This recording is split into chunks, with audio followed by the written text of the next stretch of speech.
How's it going, everybody? Maxwell McGee here with Oliver from Ramino, and today we're checking out Swords and Soldiers 2. Oliver, thank you for sitting down on the couch with me and for feeding me delicious cookies earlier. No problem. So tell me about Swords and Soldiers 2. Obviously, sequel to the previous game. What was sort of your guys' goal setting out to make this sequel? Well, basically we want to make a way better Swords and Soldiers. Like, we made Swords and Soldiers 1 5 years ago, and we've grown as a company. We've made awesome knots, and yeah, we learned so much in the meantime that looking back at Swords and Soldiers 1, we always thought, well, that can be a way better game. Yeah.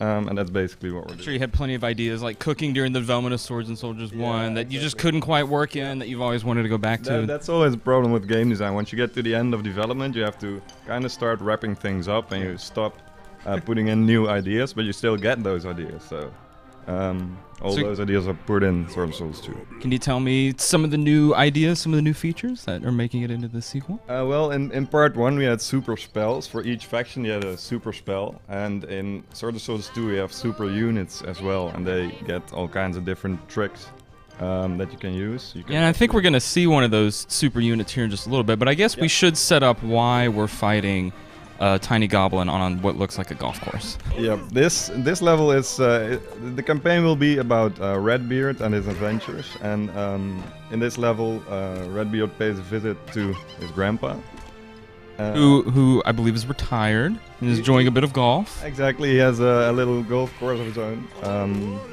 but it's besieged by demons, so that's a bit of a problem for him. So were Vikings big golfers? Did you guys do a lot of like historical background research into this? Yeah, like 90% of our development time was spent on research. That's good. That's good. That's good to know. So, yeah.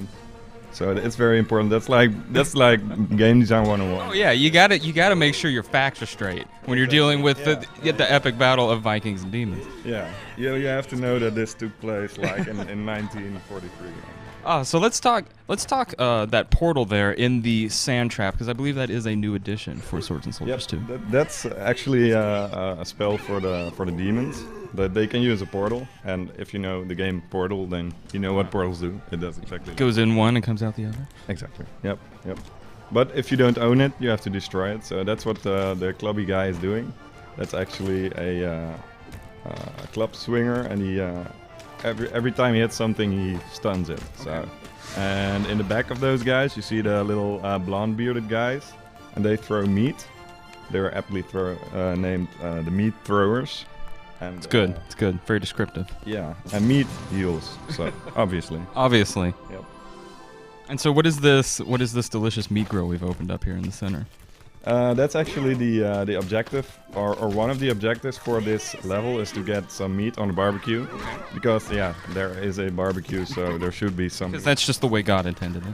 Yeah, exactly. So, or the way the game designers in this case. It's kind of the same thing.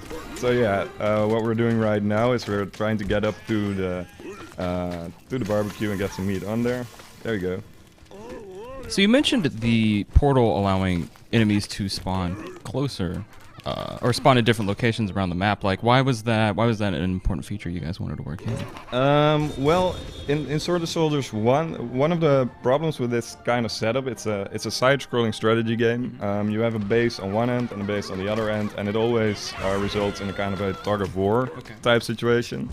Because you have to like wait for your troops to walk all the way. Sometimes it becomes a little bit of a waiting game, and there's just one front. And we want to introduce a lot of stuff where you can have multiple fronts in the battle, so you have to pay more attention, and you can do strikes in the back of your army's base or stuff like that, like backdooring their workers and everything like that.